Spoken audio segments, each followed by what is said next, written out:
Guys, the city of Newtown, Connecticut continues to grieve the lives lost in last Friday's shooting. Lawmakers start to take action to prevent this type of tragedy from ever happening again. Of course, what is it that it takes to, in fact, have that be the case? Joining me now on the phone from Washington, D.C., one of those in Congress helping to push for gun control reform, U.S. Representative Mike Quigley from Illinois' 5th Congressional District. Congressman Quigley, welcome back to Politics Tonight. Good evening. Thanks for having me. All right, I've got a two-part question for you. Part number one, my sense is the longer Congress waits, the less likely anything is to pass. True or false? And number two, I think whatever has to happen has to be comprehensive, not just a gun control thing, but a mental health thing. And the fact that I think it should be comprehensive means it's even tougher to get it to pass quickly. It's a mouthful, but take it. Well, first of all, I think you're right on the first point. The moment is now. Unfortunately, as you know, people here are focused on two things: fiscal cliff and going home. And that makes it very difficult to deal with anything else on a meaningful basis. You know, there's talk about discharging some of the legislation that's on there and getting it on the floor. It's simply not going to happen. To your second point, I think folks should go back and read what the justice wrote when they ruled on the Chicago gun case, when they allowed a Second Amendment to stand. They said the right to bear arms is not a right to keep and carry any weapon whatsoever, in any manner whatsoever, and for whatever purpose. I think what they're getting to is they understand the danger with assault weapons, military-type weapons, particularly with large magazines. Most of these extraordinary tragedies involve 30-round clips. And what I would suggest to people is, okay, you have a right now established by the court in the Second Amendment to have a gun in your home to protect yourself.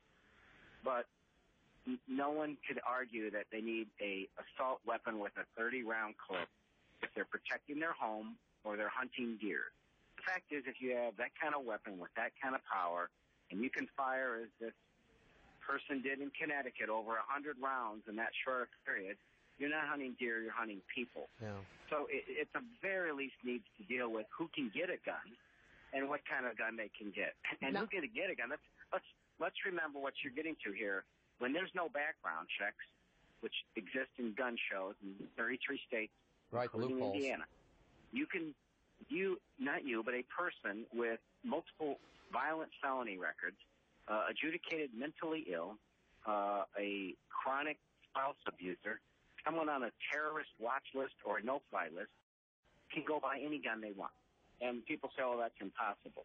Look, the GAO report said that 1,300 suspected terrorists purchased guns in this very way since 2004. Yeah. Well, let me ask you this. This may be a bit of I think that what happened in Connecticut is a game changer. Something else may have been a game changer today. I'm sure you are aware the NRA issued a statement. They've been silent since Friday, but they today issued a statement. We read it earlier, but in part essentially saying we've been quiet, out of respect for what happened, and we are going to give money to organizations to try and ensure that this will never happen again. I don't ever remember the NRA taking a step like that before. Could it be that the NRA is ready, willing, and able to talk with folks like you in Congress? It would be very optimistic to think so, because it simply hasn't happened yet. I think there's a difference between an NRA member and the leadership at the NRA. When they poll members of the NRA, the vast majority believe that everyone should have to go through a background check before they buy a gun. And I think the reason for that is that they don't want bad guys to have guns and endanger them and make them all look bad, because most gun owners are very responsible. The NRA leadership has never been supportive of that sort of thing on a legislative basis. There's a lot of calls saying, look, it's not just about gun control, but it's about mental health. We'll be talking about that a little later in the show. My question for you is, should mental health be a part of this discussion? Does it need to be? It has to be part of the discussion. That's absolutely right. And the fact is that we don't adequately fund or handle issue of mental health in this country. It is still an extraordinary stigma, as we've learned again in recent months, and there's so much more to do on that issue. And in addition, we also criminalize the mentally ill and give them absolutely no other alternative. that's certainly part of the issue. It would be nearly impossible to make it part of the same legislation, but it has to be something that we do at the same time. Your callers are exactly right. With just a few moments left, I'm assuming this entire discussion for reformation starts with an assault weapons ban, the rebirth of what used to exist. As the superintendent of police in Chicago said, you can't do an assault weapons ban unless you also involve the large volume magazines with 30-round clips. Otherwise, it's useless. So I think that's accurate.